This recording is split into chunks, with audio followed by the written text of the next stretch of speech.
Herkese merhaba. Bugün videoda Lock and Key dizisini inceleyeceğim.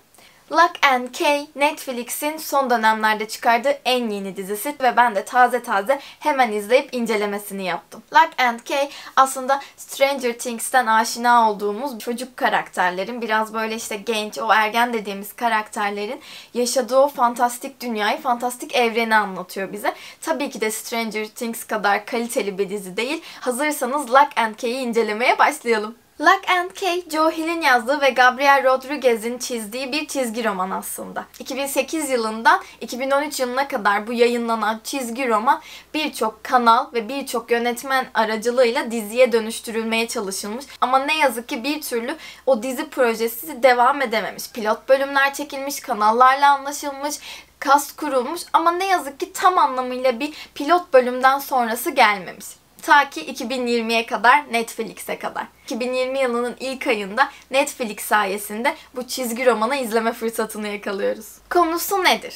Babalarının bir cinayete kurban gitmesinden sonra babalarının aile yadigarı olan kocaman, görkemli, ürkütücü ve kesin bir şekilde burada bir şeylerin döndüğü anlaşılan o klişe eve yerleşirler. Seattle'dan Hartford'a taşınan bu üç kardeş ve annelerini fantastik bir macera beklemektedir. Tyler ve Kinsey liseye, küçük kardeşleri Bodhi ise ilkokula gitmektedir. Anneleri ise aslında pek bir şey yapmıyor. Kasabaya yeni taşınıyor, işte evi düzenliyor, arkadaşlar edinmeye çalışıyor falan filan. Kasaba halkı tarafından aslında o yerleştikleri görkemli, ürkütücü, sihirli ev K-House olarak adlandırılıyor ve çocuklar da bu evin neden K-House olarak adlandırıldıklarını sonraki bölümlerde keşfetmeye başlıyorlar. En küçük kardeşlerden Bodhi duyduğu fısıltılar sayesinde evde bir takım gizlenmiş, belli yerlere konulmuş anahtarları buluyor. Başta abisi ve ablası Bodhi'ye inanmasa da bir süre sonra onlar da o fısıltıları duymaya başlarlar ve anahtarların gücünü, anahtarların yarattığı gizemi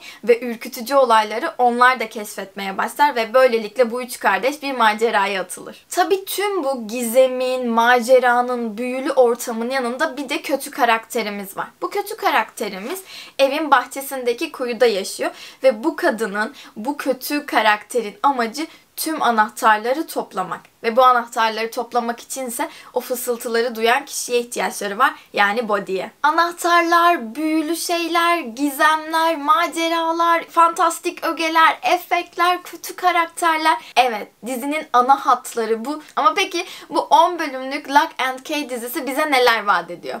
Hazır mısınız? Tabii biraz su. Netflix platformu artı 18 olarak yükledi Lock and Key'i ama böyle artı 18'i görünce evet, tam anlamıyla böyle büyüklere özgü bir fantastik dizi, işte biraz şiddet var, korku ögeleri çok daha yüksek diye beklemeyin.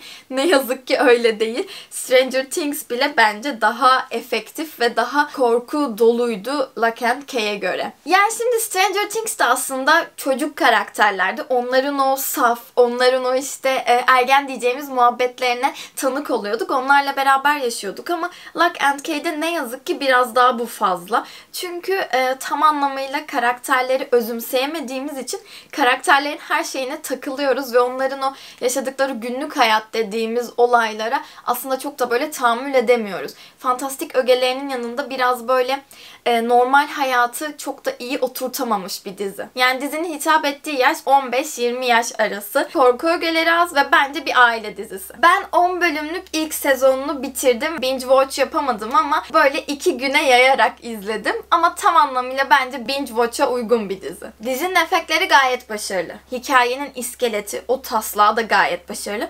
Ama bölümler ilerledikçe aslında anlamlandıramadığım çok fazla ögenin olduğunu görüyorum. Çünkü mesela büyülü şeyler oluyor, sihirli şeyler oluyor. Anahtar buluyorlar, bambaşka bir şey öğreniyorlar. İşte kafasının içine giriyorlar insanların. Bir kapı açıyorlar, istedikleri yere gidiyorlar. Yani her şey olağanüstü, her şey böyle aşırı fantastik. Ertesi gün hiçbir şey olmamış gibi kötü karakter de bunların peşindeyken yani böyle tin okula gidiyorlar. Stranger Things'te o karakterlerin okulu bile astığını, Eleven'ı kurtarmak için elinden gelen her şeyi yaptıklarını, arkadaşlar için her şeyi yaptıklarını gördüğümüz gördüğümüz için hani bunların bu kadar böyle rahat ve normal karşılamalarını ben bir türlü oturtamadım kafamda. Her gün bunları yaşıyorlarmış gibi rahat bir şekilde kabul etmeleri, biraz böyle az şaşırmaları, buna hemen ayak uydurmaları bana biraz böyle fazla uçuk geldi. Özellikle o Kinsey'nin arkadaşları da aynı şekilde. Onlar da hemen ayak uyduruyor ve birden o büyülü dünyaya adım atıyorlar. Kimse ya bir durun ya, ne oluyor? İşte biz nasıl yarın okula gideceğiz? Kötü karakter peşimizde, anahtarların peşinde demiyor yani. Herkes gayet normal bir şekilde hayatına devam ediyor. En önemli şeyi bence 10 bölüm boyunca bize hiç anlatmadılar. Anahtarların amacı ne? Anahtarlar nasıl ortaya çıktı? Ve anahtarlar neden bu ailede? Neden o eve Key House deniliyor? Bu soruların hiçbirisine yanıt bulamadık 10 bölüm boyunca. Anneleri Nina'nın ne yaptığı belli değil. Neler yapıyor hiçbir şey bilmiyor. Body yani en küçük kardeş biraz sempatikti.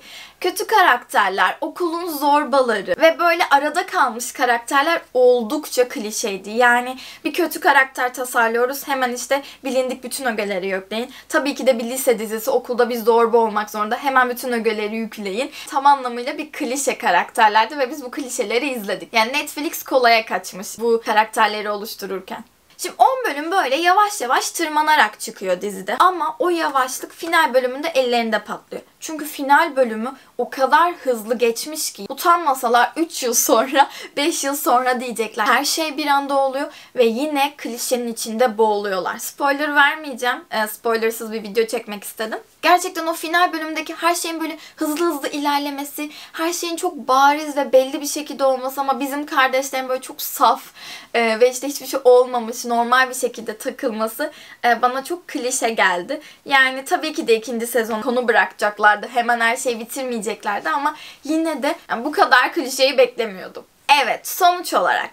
Şimdi bu serinin çizgi romanlarını takip edenler için aslında bu dizi böyle bir dizi yani. Biraz böyle aşağıda kalmış. Çünkü çizgi romanlar araştırmalarıma göre daha fazla korku ögelerine ve daha gerçekçi bir yapıya sahipmiş. O yüzden bu hikayenin çizgi romanını okuyanlar için bu dizi biraz böyle ortalamanın da altında kalmış olabilir. Ama hiçbir şey bilmeyenler için benim gibi bu dizi böyle çerezlik ya, biraz fantastik. İşten eve geldim öyle çok da kafamı yormasın, çok da düşünmeyeyim diyorsanız Lock and Key 10 bölümlük ilk sezonuyla tam da öyle bir dizi yani. Arkada dönsün, çerezlik ki açıkçası ben bazı işte o normal olan işte okul zamanı sahnelerini çoğu zaman izlemedim bile, sadece dinledim.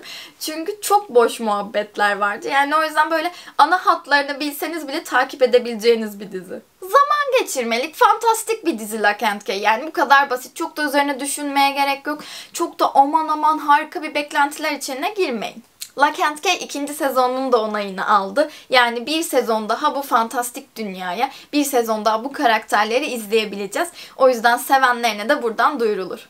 Benim Lock and Key yorumum bu kadar. Umarım siz de böyle çerezlik bir dizi ararken bu videoya denk gelirsiniz ve işte evet aradığım madem bu dersiniz ve Lock and Key'i izlersiniz. Hoş zaten Netflix sürekli öneriler de getiriyordur eminim ki. Herkese şimdiden iyi seyirler. Eğer benim gözümden kaçan bir şey varsa ya da sizin söylemek istediğiniz bir şey varsa lütfen yorumlarda buluşalım. Videoyu izlediğiniz için çok teşekkür ederim. Destek olmak isterseniz abone olmanız ve videoyu beğenmeniz yeterli. Herkese tekrardan iyi seyirler. Görüşürüz.